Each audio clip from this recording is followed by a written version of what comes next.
Hello everyone, good morning. हम लोग aggregate demand, aggregate supply और रिलेटेड कॉन्सेप्ट वाला चैप्टर 7 पढ़ रहे हैं। मैंने कल आपको एग्रीगेट डिमांड का शेड्यूल समझाया था कि जब इनकम जीरो होती है उस समय पे भी हम कुछ डिमांड कर रहे होते हैं, फिर इनकम थोड़ी बढ़ रही होती है तब भी हमारी थोड़ी डिमांड ज्यादा होती है, क्योंकि कुछ मिनिमम डिमांड तो हम करते ही हैं अपनी बेसिक नीड्स को पूरा करने के लिए। उसके बाद एक लेवल ऐसा आता है जब हमारी इनकम और हमारी डिमांड बराबर हो जाती है, हम कुछ जो भी पैसा कमा रहे होते हैं सारा का सारा खर्च कर रहे होते हैं। उसके बाद हमारी इनकम इतनी बढ़ जाती है कि हम उस इनकम से कुछ पार्ट कंज्यूम करने में खर्च करते हैं और बाकी का पार्ट सेव करने लग जाते हैं। ठीक है, यहाँ तक मैंने आपको कल समझाया था। आज मैं आपको बताती हूँ एग्रीगेट डिमांड का कर्व, कि कर्व कैसे बनाएंगे इसका। तो हमारे पास दो चीजें हैं, इनकम और एग्रीगेट डिमांड।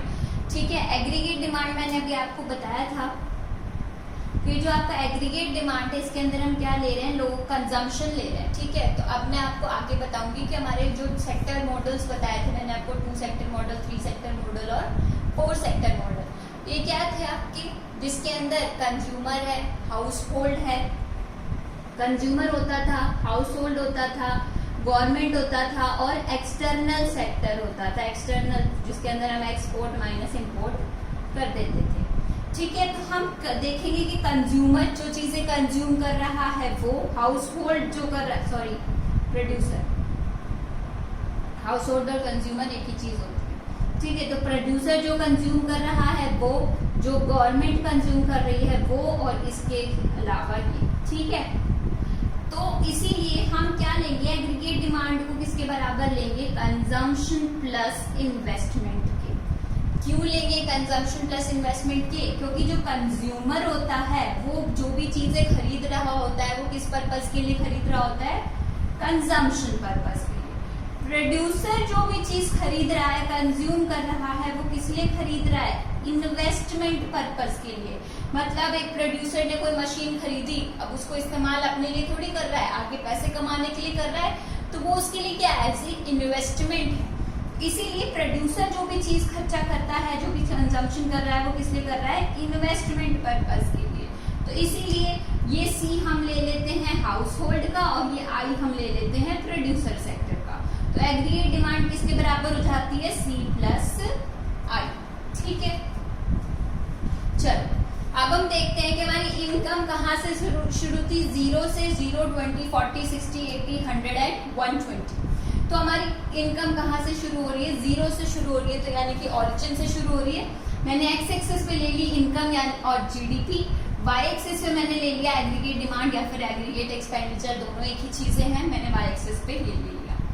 फिर मैंने अभी आपको बताया कि इनकम ऑरिजिन से 0 से शुरू हो रही है, तो आप क्या कर रहे हो, 20-20 का गैप है, आप ऐसे ड्रॉ करोगे तो क्या करेगी, एक स्ट्रेट लाइन कर्व बन जाएगा इनकम का, क्योंकि इनकम क्या होती जा रही है, इंक्रीज होती जा रही है। एक चीज ध्यान रखना, ये जो आपका इनकम कर्व है ये 45 डिग्री पे बनेगा, मतलब 90 डिग्री पे तो आपका वाई एक्सिस है, इसके एकदम मिडल में ड्रॉ करोगे, इसको बोलेंगे 45 डिग्री। इसी वाई को ही हम दूसरा और क्या कहते हैं, 45 डिग्री लाइन भी बोलते हैं इसको हम। इनकम लेवल की जो, सॉरी लेवल ऑफ इनकम जो दिखाया जा रहा है उसको हम 45 डिग्री लाइन भी बोलते हैं।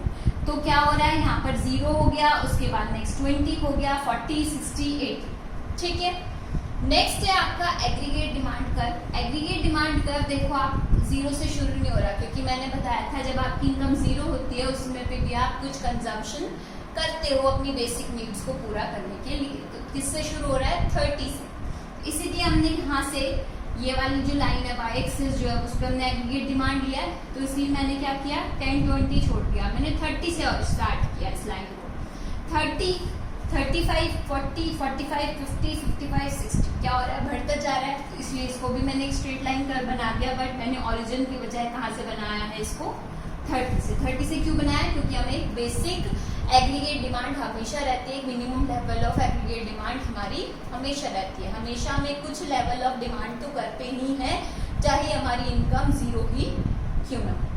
ठीक है, अब एक पॉइंट क्या बताया था मैंने आपको, एक लेवल ऐसा आ जाता है जब आपकी इनकम और आपकी डिमांड इक्वल हो जाती है, वो इक्विलिब्रियम पोजीशन होती है। उसके बाद आप क्या करते हो, आपकी इनकम बढ़ती है तो उसका कुछ पार्ट कंज्यूम करते हो और कुछ पार्ट सेव करते हो। तो यहाँ पर आप देख रहे हो ये 40-40 इक्वल आ गई थी, जहाँ पे आपकी इनकम 40 थी और उतना ही आप खर्च कर रहे थे।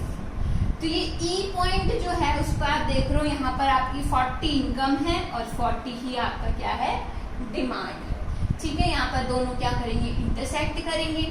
अब इनकम कर्व ऊपर चला गया और आपका एग्रीगेट डिमांड कर्व नीचे चला गया।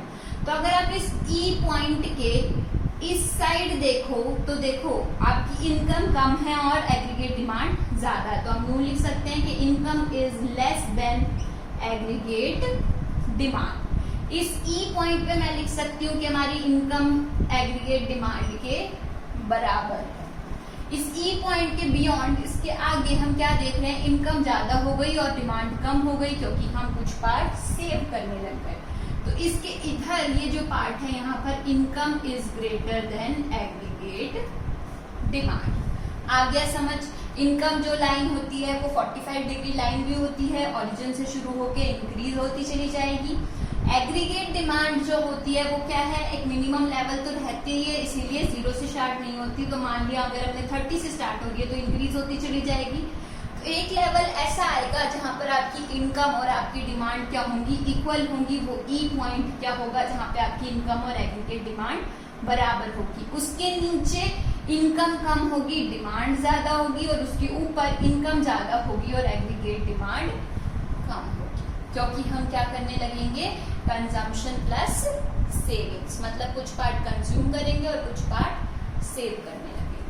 ठीक है, अब इसकी एक्सप्लेनेशन देख लो। पहला क्या है कि जो हमारा लेवल ऑफ इनकम है इसको हम 45 डिग्री लाइन भी कहते हैं। अभी मैंने आपको बताया 45 degree line indicates the level of income. तो ये जो आपकी 45 डिग्री वाली लाइन है क्या इंडिकेट कर रही है, आपकी लेवल ऑफ इनकम। ये जो ई पॉइंट है यहाँ पर आपकी इनकम और एग्रीगेट डिमांड क्या हो जाएगी, इक्वल हो जाएगी, जो कि यहाँ पर आपकी 40-40 पे है कि आपकी इनकम उतनी ही है जितनी आप डिमांड कर रहे हो, जितने आप खर्चे कर रहे हो। उससे पहले क्या हो रहा है, आपकी aggregate demand greater than income है। यहाँ पर इस ई पॉइंट के इस साइड क्या है, आपकी इनकम कम है और डिमांड ज्यादा है।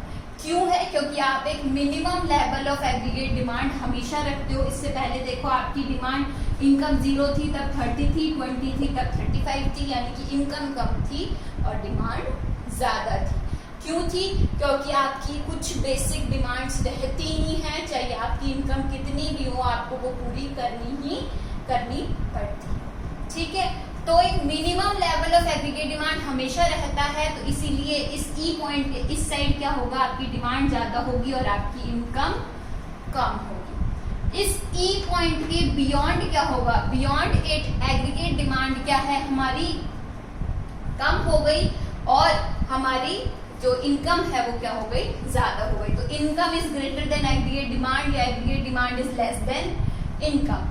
ऐसा क्यों हो रहा है, जब आपकी इनकम हाई लेवल पे पहुंच जाती है तो आप उस इनकम का कुछ पार्ट क्या करने लगते हो, सेव करने लगते हो। सबको पता है, सबके पेरेंट्स क्या करते हैं, जो इनकम वो कमा रहे हैं पूरी की पूरी तो खर्च नहीं करते, क्या करते हैं, कुछ पार्ट खर्च कर देते हैं और कुछ पार्ट सेव करके रखते हैं, बचत करके रखते हैं अपनी फ्यूचर की इमरजेंसीज या कोई फ्यूचर के खर्चों के लिए।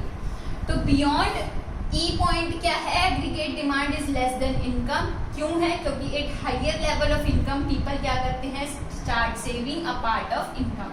अपनी इनकम का एक पार्ट क्या करने लग जाते हैं, सेव करने लग जाते हैं।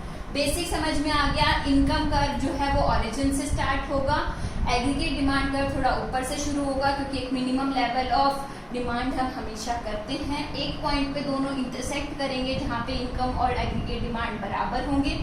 उससे पहले इनकम कम होगी और एग्रीगेट डिमांड ज्यादा होगी, और उसके बाद इनकम ज्यादा होगी और एग्रीगेट डिमांड कम होगी। नेक्स्ट पॉइंट है minimum level of aggregate demand 30। This indicates expenditure independent of level of income. तो ये जो यहाँ पर 30 है ना, ये क्या दिखा रहा है कि आपकी कितने भी इनकम हो, कोई फर्क नहीं पड़ता। आपको कुछ डिमांड करनी है तो आप करोगे ही, आपको कुछ खर्चा करना है तो करना ही पड़ेगा। आप अपनी इनकम से उस पर कोई फर्क नहीं आने दोगे। ठीक है, तो क्या कह रहा है, this indicates expenditure independent of level of income. Expenditure जो है वो लेवल ऑफ इनकम पे डिपेंडेंट नहीं है। इनकम बढ़ रही है या कम हो रही है या जीरो है, उससे उसको कोई फर्क नहीं पड़ रहा। मतलब आप अपनी बेसिक नीड्स पूरी करोगे, चाहे आपकी इनकम कम है चाहे बिल्कुल भी नहीं है, आपको अपनी बेसिक नीड्स पूरी करनी ही करनी पड़ेगी। क्यों करनी पड़ेगी? अपना जीवन जीने के लिए, जिंदा रहने के लिए, सर्वाइवल करने के लिए। अब जिंदा रहने के लिए कुछ तो खाना पड़ेगा ही, कुछ कपड़े तो पहनने पड़ेंगे। इतनी गर्मी होती है, इतनी सर्दी हो रही है, उससे बचने के लिए, वेदर से, भूख से बचने के लिए या फिर भूखा ना मरने के लिए हमें कुछ बेसिक खाना तो खाना ही पड़ेगा। तो ये क्या है, हमारी बेसिक नीड्स है फॉर द सर्वाइवल। ये हमारी बेसिक नीड हमारी इनकम पे डिपेंडेंट नहीं है। अगर हमारी इनकम नहीं होगी तो भी हमें ये चीज पूरी करनी पड़ेगी, बेशक से बोरो करके ही या मांग कर ही करनी पड़ेगी। ठीक है, तो minimum level of aggregate demand हमारी 30 है। क्यों है? क्योंकि एक्सपेंडिचर आपकी लेवल ऑफ इनकम पे डिपेंड नहीं कर रहा, क्योंकि आपको अपनी बेसिक नीड सर्वाइवल के लिए पूरी करनी है।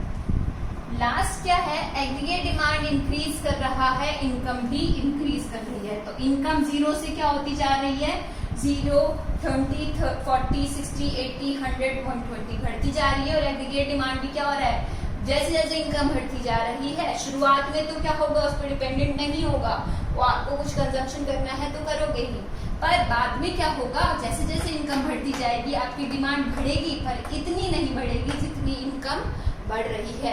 क्यों? क्योंकि इनकम बहुत ज्यादा बढ़ गई है, तो आपकी डिमांड तो आप अपनी बेसिक नीड्स तक ही रखोगे, कम ही खर्चा होगा। ऐसा थोड़ी है कि आप 1 लाख कमा रहे हो तो आप 1 लाख ही एक दिन में एक महीने में खर्च कर दोगे। आप कुछ ना कुछ तो बचाओगे, अपने सेविंग्स रखोगे। इसीलिए इनकम ज्यादा बढ़ रही है, डिमांड बढ़ रही है, पर उस लेवल पे नहीं बढ़ रही। तो दोनों ही क्या कर रही है, इंक्रीज कर रही है। इनकम कर्व भी इंक्रीज कर रहा है और एग्रीगेट डिमांड कर्व भी इंक्रीज कर रहा है।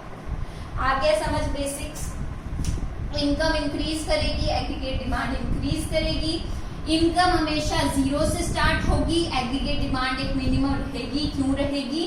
क्योंकि आप अपनी बेसिक नीड्स पूरी करोगे, अपने जीवन जीने के लिए, जिंदा रहने के लिए, सर्वाइवल के लिए आपको कुछ ना कुछ तो कंजम्पशन करना ही पड़ेगा। ठीक है, तो आपका जो इनकम कर्व है उसको हम 45 डिग्री लाइन भी कहते हैं। तो क्या हो रहा है, जब ये दोनों बढ़ रहे हैं तो एक पॉइंट पे दोनों इंटरसेक्ट करेंगे जहाँ पे इनकम और एग्रीगेट डिमांड बराबर होगा। उससे पहले आपकी इनकम कम होगी और डिमांड ज्यादा होगी, क्योंकि आपको एक मिनिमम लेवल ऑफ डिमांड रखनी पड़ेगी सर्वाइवल के लिए। और इस ई पॉइंट के बियॉन्ड आपकी इनकम ज्यादा हो जाएगी और एग्रीगेट डिमांड कम हो जाएगी। क्यों हो जाएगा ऐसा? क्योंकि अब आपकी इनकम इतनी बढ़ गई है कि अब आप कुछ पार्ट कंज्यूम करके, कुछ पार्ट बचा के उसको सेविंग में भी डाल सकते हो, उसकी बचत भी कर सकते हो फॉर फ्यूचर यूज। फ्यूचर में खर्च करने के लिए आप वो पैसा सेव करके रख सकते हो। तो एग्रीगेट डिमांड एक मिनिमम लेवल से शुरू हो रहा है, क्योंकि आपको कुछ मिनिमम एक्सपेंडिचर करना ही पड़ रहा है, और दोनों एग्रीगेट डिमांड और इनका कर्व क्या हो रहे हैं, इंक्रीज कर रहे हैं। ठीक है, यहाँ पर एग्रीगेट डिमांड आपकी इनकम पे डिपेंडेंट नहीं है, क्योंकि आपको कुछ मिनिमम एक्सपेंडिचर करना ही पड़ता है सर्वाइवल के लिए। और इसके बाद दोनों एग्रीगेट डिमांड भी और इनकम भी इंक्रीज हो रहा है। इनकम ज्यादा इंक्रीज हो रही है, डिमांड कम, क्योंकि कुछ पार्ट अब हम सेव करने लग गए। आगे समझ। अब मैं आपको कंपोनेंट्स ऑफ एग्रीगेट डिमांड पढ़ाऊंगी नेक्स्ट वीडियो के अंदर, जिसके अंदर हम पढ़ेंगे कि जब क्लोज्ड इकोनॉमी होती है तब क्या डिमांड होगी, और जब ओपन इकोनॉमी होती है तब क्या डिमांड होगी। क्लोज्ड इकोनॉमी और ओपन इकोनॉमी क्या होती है, एक बार थोड़ा पढ़ लो। मैं आपको पहले बहुत बार बता चुकी हूँ। ये जो मैंने अभी आपको ये बताया है, जब आपके यहाँ कोई भी एक्सपोर्ट्स और इम्पोर्ट्स नहीं होते तो आपकी इकोनॉमी क्लोज्ड है। जब आपके यहाँ एक्सपोर्ट्स भी होते हैं, इम्पोर्ट्स भी होते हैं, जब आप दूसरे देशों से जुड़े रहते हो, रेस्ट ऑफ द वर्ल्ड से जुड़ जाते हो, तो आपकी इकोनॉमी ओपन इकोनॉमी। ठीक है, बेसिक बताया, इसको आगे मैं आपको अब कल वाली वीडियो में बताऊंगी। कोई भी प्रॉब्लम हो, दिक्कत हो, पूछ सकते हो। Thank you.